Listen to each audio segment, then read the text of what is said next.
Hey guys, I'm Jackie Brubaker. I'm an author, producer, 2-time Emmy Award winner, and host of That Girl the Podcast. Each week, I bring on inspiring people and stories to help you become that girl or that guy in your life. That Girl the Podcast is based on the romantic comedy That Girl a Novel, which is now available as a podcast to listen to. Listen to each chapter about finding yourself and adulting in LA. Find That Girl a Novel everywhere you listen to your podcasts. You can also find it on Amazon to buy the Kindle or paperback of.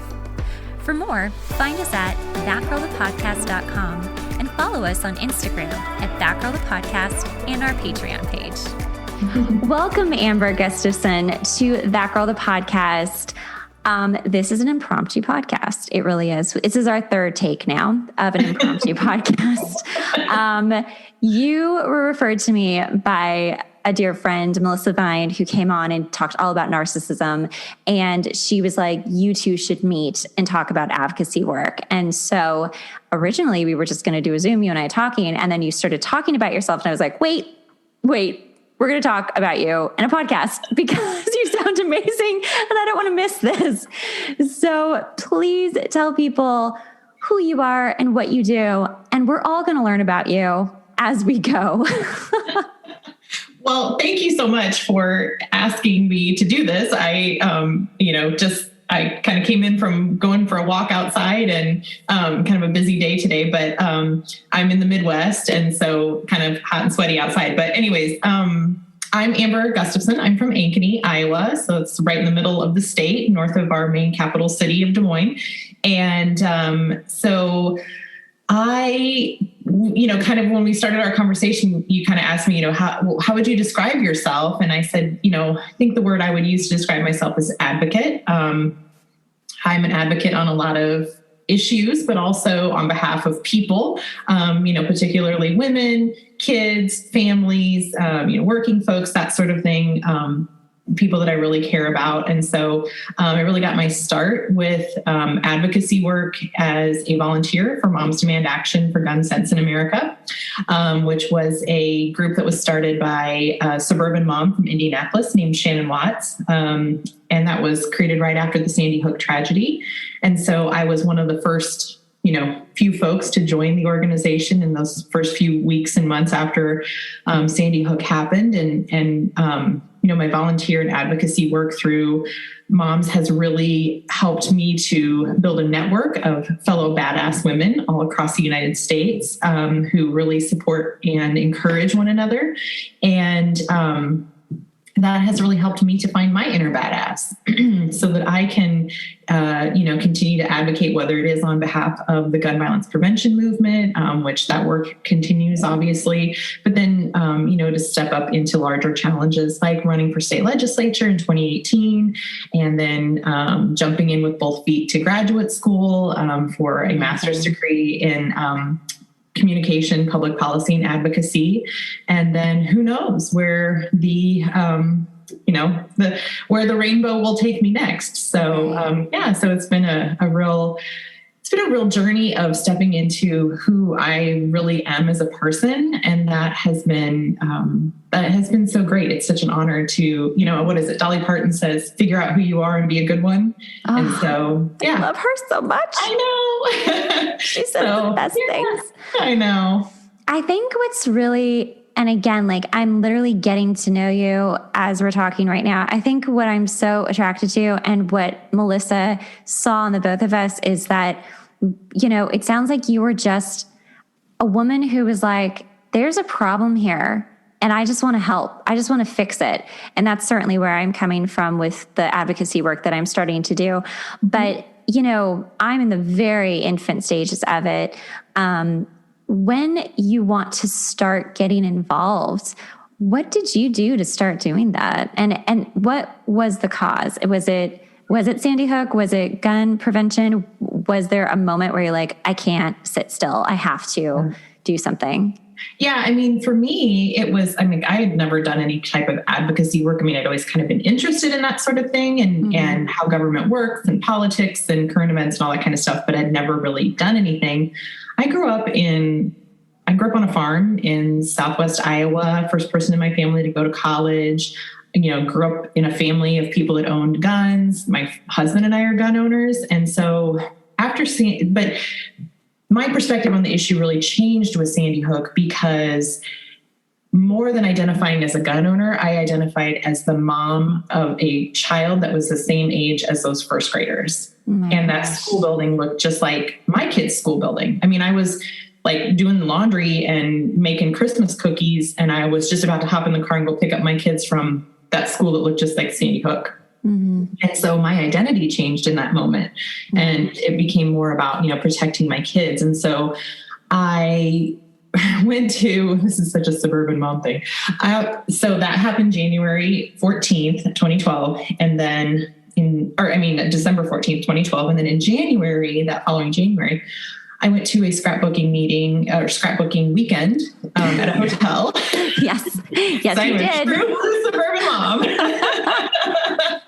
And I was sitting there at the scrapbooking table talking with my other friends. And like, I have one friend who has two biracial sons, and, another friend that's, she and her husband are gun owners, and, just kind of this microcosm of moms. And we're just talking through this, and we're trying to figure out, how are we going to do this? What, all this sort of thing.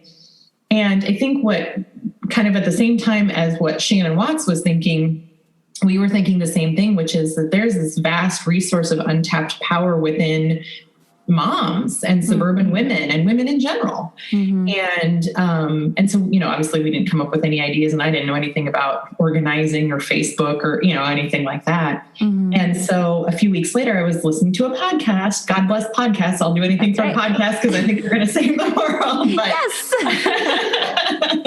but I was listening to a podcast, and this woman came on, and she started talking about, Shannon Watts had 75 Facebook friends when she started a Facebook page. She at the time called it A Million Moms for Gun Control. It ended up changing, obviously, the name, but she created this Facebook page and kind of closed up her laptop and went away and thought, well, we'll see what happens. And she came back, and it was like 100,000 people had liked this page because there was energy. And she was like, oh my gosh, okay, so we've got to do something with this. And so, so anyways, I heard her telling that story, and I thought, I don't know anything about this organization. I don't know who these people are, but I reached out. Within 24 hours, I got a phone call from the organization.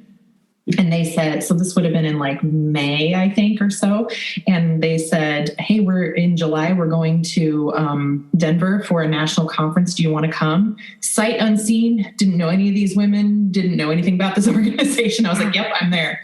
And so went to Denver for their very first national organization meeting, which was like 80 people. Now it's over like 3,000 that go to the annual meeting. And so, and that really was like the genesis of it all. And I think the greatest thing about it is from the very beginning, we really emphasized strength in numbers and the power that is within each one of us individually. And then when we come together, we can create change. And so it's just been, there've been bumps along the road. There've been challenges for sure, but it's just been such a fantastic journey for me. And it's like $1 million worth of education in organizing and advocacy, and And now you're going back for your master's. Yep. And how far along are you?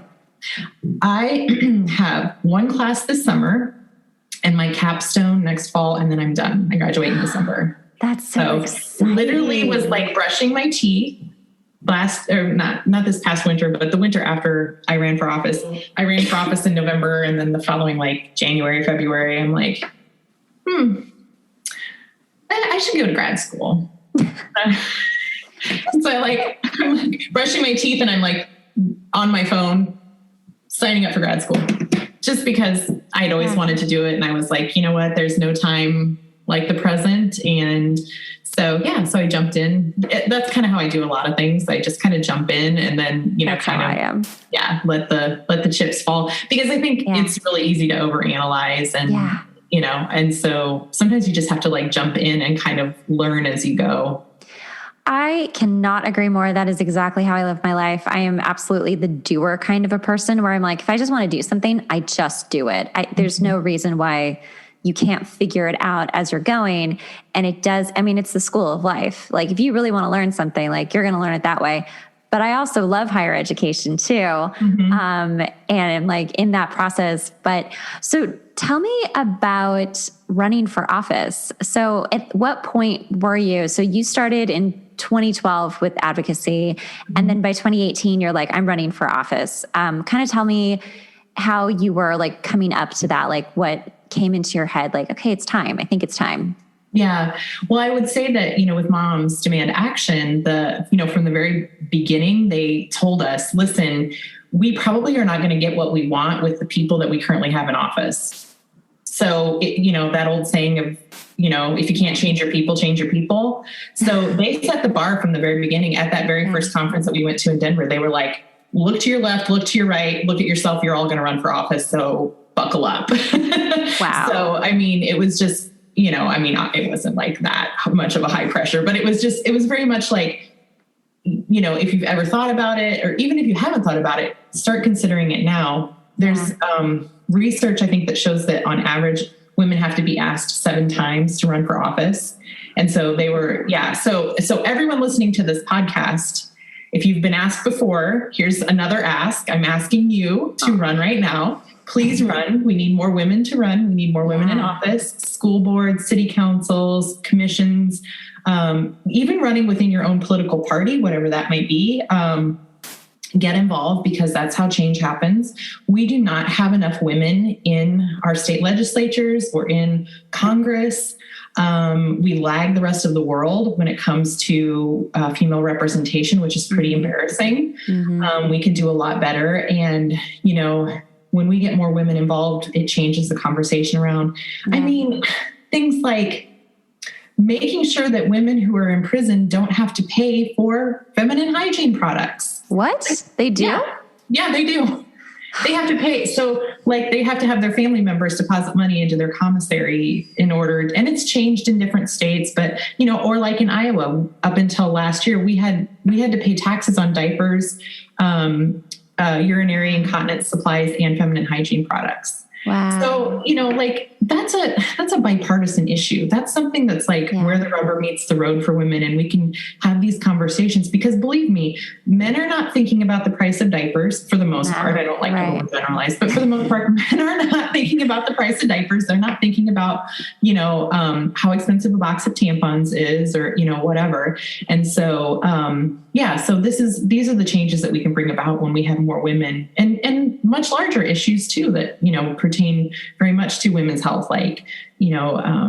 We have a crisis of maternal mortality for Black women in this country. So, there's, again, like I said, if, any women listening to this podcast, this is me asking you, consider running for office. Yeah. So, my process in deciding was, I kind of looked around and I realized that no one else was going to do it. So it was up to me. And so, like a fool, I suppose, in many ways, I, there again, just kind of jumped off the cliff and hoped the parachute would open. I decided to go ahead and run against the president of the Senate. It's like the second ranking member in the majority caucus in the Senate. So the third or fourth most powerful person in state government. But no one had ever run against him before. And, so I was like, okay, I think he's beatable. I think he's, I don't think people like him as much as he thinks he does, as he thinks they do, because he's never had an opponent. So, and it was tough, because there were a lot of people that were like, oh, you silly girl, you can't do that. You can't run against, someone who's that powerful, or who is, he had played football at Iowa State, and he blah, blah, blah, which that was something that people said to me when I would knock on their door. They'd say, oh, well, I have to vote for him. He played football for Iowa State. I also attended Iowa State and was on scholarship. I did not play football, though, because that's not an option for me. Right. So, but whatever, if I could have played football, I would have. So whatever. Right. But, and I just kind of jumped in, we were really fortunate that we have a good organized group of Democrats here in our community that were able to support me and help me get organized to run. I had a ton of support from Moms Demand Action, just in the sense that of local volunteers. And I had volunteered for several campaigns before I ran, so I kind of had a sense of, what it was all about. But even still, really nothing prepares you for the actual process of running for office. And so, I learned a lot. And so at the end of the day, I came 960 votes or 2.7% away from beating him. Wow. Which is unheard of for a first-time candidate to run that strongly against an incumbent in the majority. So, that's amazing. And raised a lot of money. So, it was, I sat down and I made a list of everything that I wanted to accomplish by running. And the last thing on the list was winning. So I accomplished everything that I wanted to, except for that last one, but maybe I'll get another shot. I definitely think you'll have another shot. What I love about this is it's so inspiring to me. And the wheels are just turning right now. And I don't want to talk too much about, you and I will talk after the podcast, but I don't want to talk too much about what I'm doing in the podcast, but it's just so inspiring to be like, you could come from no public policy background, no political background whatsoever. And that's me. Absolutely. I was told growing up, you'd be such a pretty politician's wife. And I thought, yeah, okay, that might be fun. And I never thought, well, maybe I should run. And I still feel like so many women kind of feel that way. We're seeing a little bit more representation, and that's great. But it still feels like, oh gosh, especially if you've never done anything in this world before, it feels very overwhelming.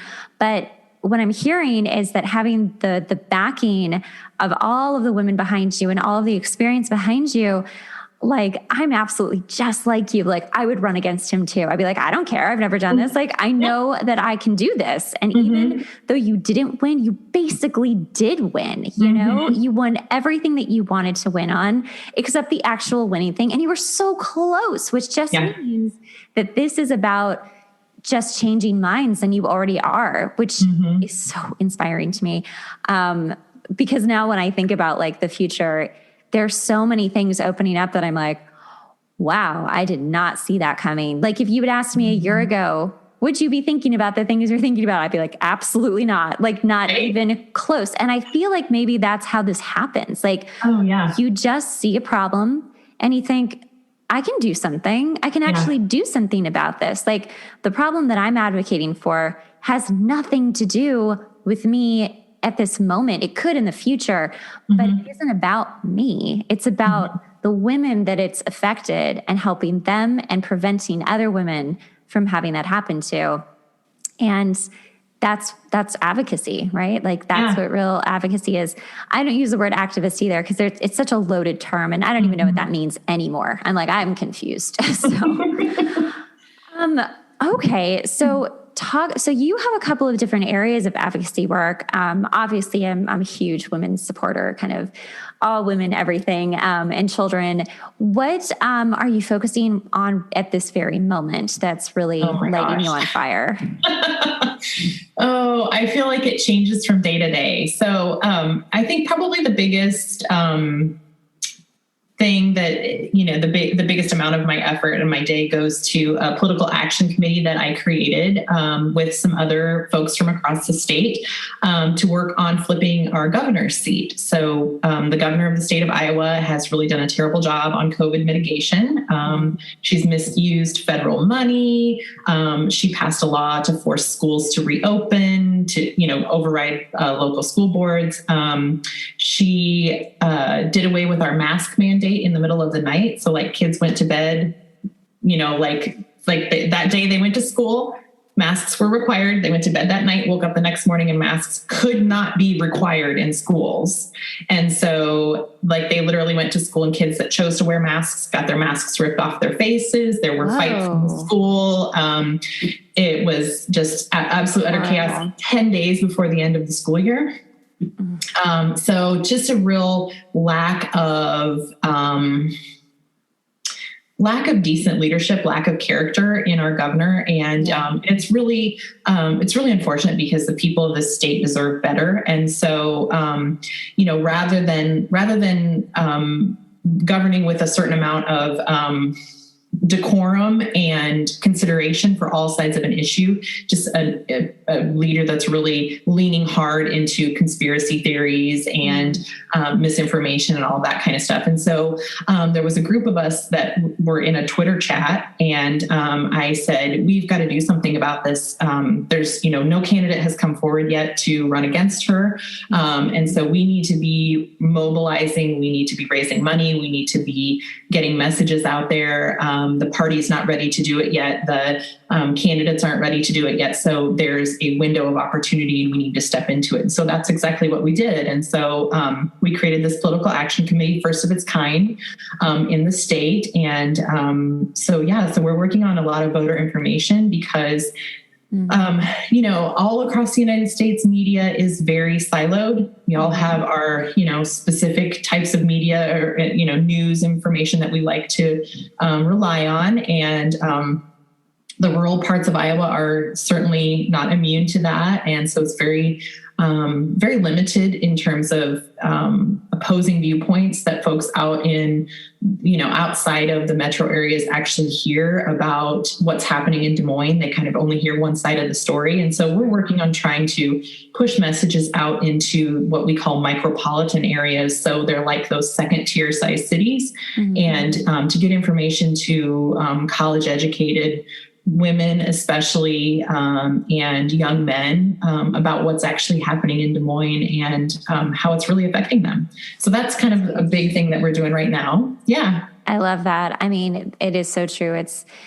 There's too much information and there's a lack of information and there's a lack of bias. Just it's all over the place, and it depends on where you are and what you're listening to and what you're getting fed into your news feed and what's really real and what's not. I love that you're doing that. What do you think makes someone a movement maker? Like someone who wants to create a movement and start pulling people together.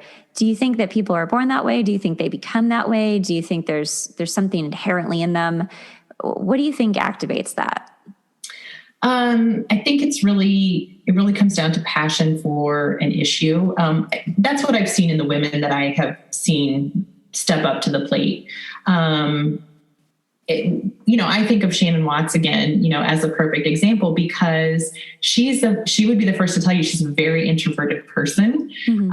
She, does not get her jollies off of public speaking. She doesn't like to be the tip of the spear. She, like that, it would not be on her list of things to do. But there's this point at which the fear of loss, the sorrow and the grief over what has happened supersedes anything that would hold you back. And so just this morning, one of the things that we're looking at is school board races. There's been a lot of turmoil around school boards this year because of COVID policies and what they call like divisive concepts or critical race theory and, different things like that. A lot of people that are trying to make hay and use it as a platform for larger office and different things. And so, so we're organizing in our community to help support good science-based school board candidates to keep local control and all of that sort of thing.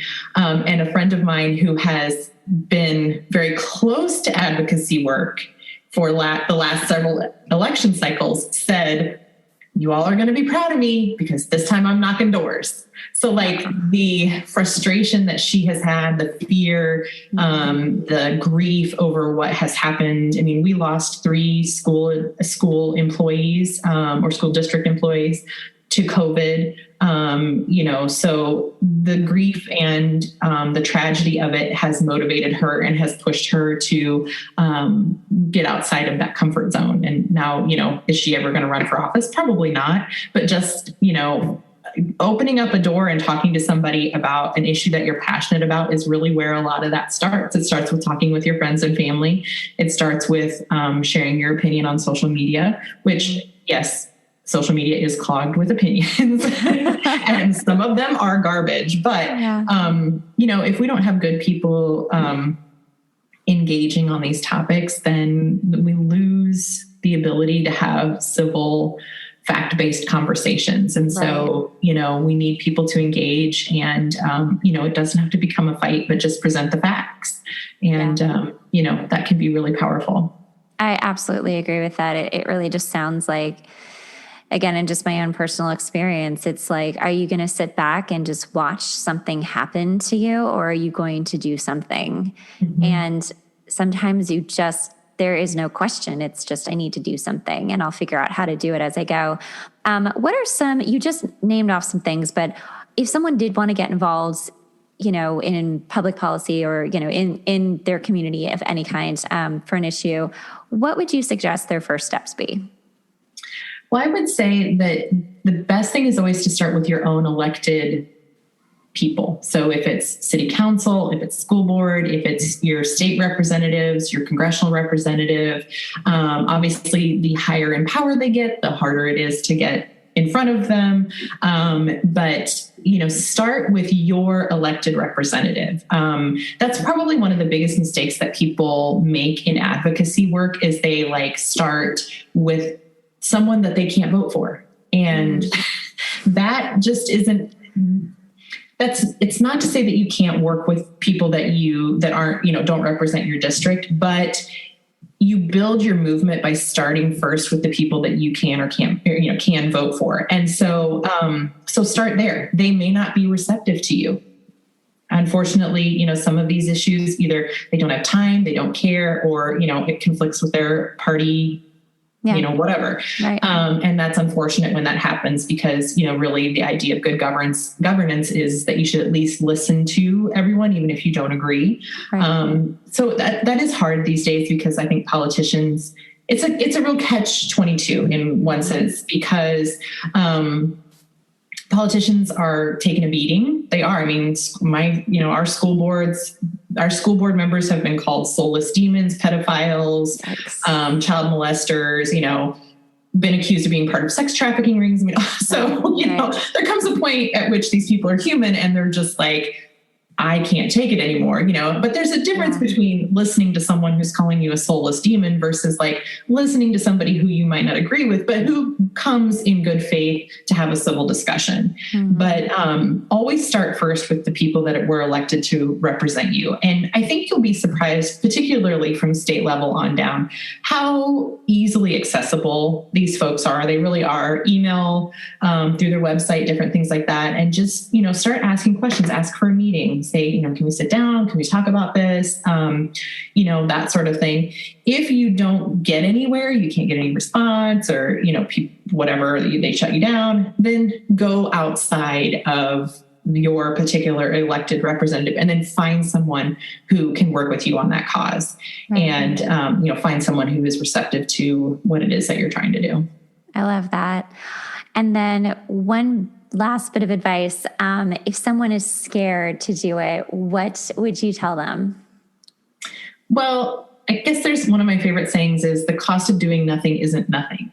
Right? So I remember the very first time that we ever did any type of a direct action when I was with moms, and we were just very first we were just getting our feet wet. We had no idea what we were doing. We were all very green. And it's kind of, the story is funny. I won't tell it, but it was just a very funny thing that happened. And we messed up a million different ways and it all turned into a disaster. It's so funny. Yeah, it was hilarious. But anyways, I remember that morning I was scared because it was the first time I'd ever done anything like that before. And I remembered what I was fighting for, and that was to keep kids safe from gun violence. And I thought, what if this conversation that I have with this politician today, which didn't end up happening, but this conversation that I have with this politician today changes something? What if that this changes a law or, whatever, a policy, et cetera, and that saves a life? Yeah. So I just tried to stay connected to what I was fighting for. And I think that was really what because I thought the next time that there's a mass shooting or a child is shot and killed in an unintentional, gun situation, how am I going to feel? Am I going to look back and regret that I didn't speak up? Yeah, I am. Yeah. And so that's part, when you're working with something that's as tragic as gun violence, that's part of what keeps me going, is knowing that I have to continue to speak, because if I don't, there will not be an end. It's not going to, gun violence is not just going to cure itself.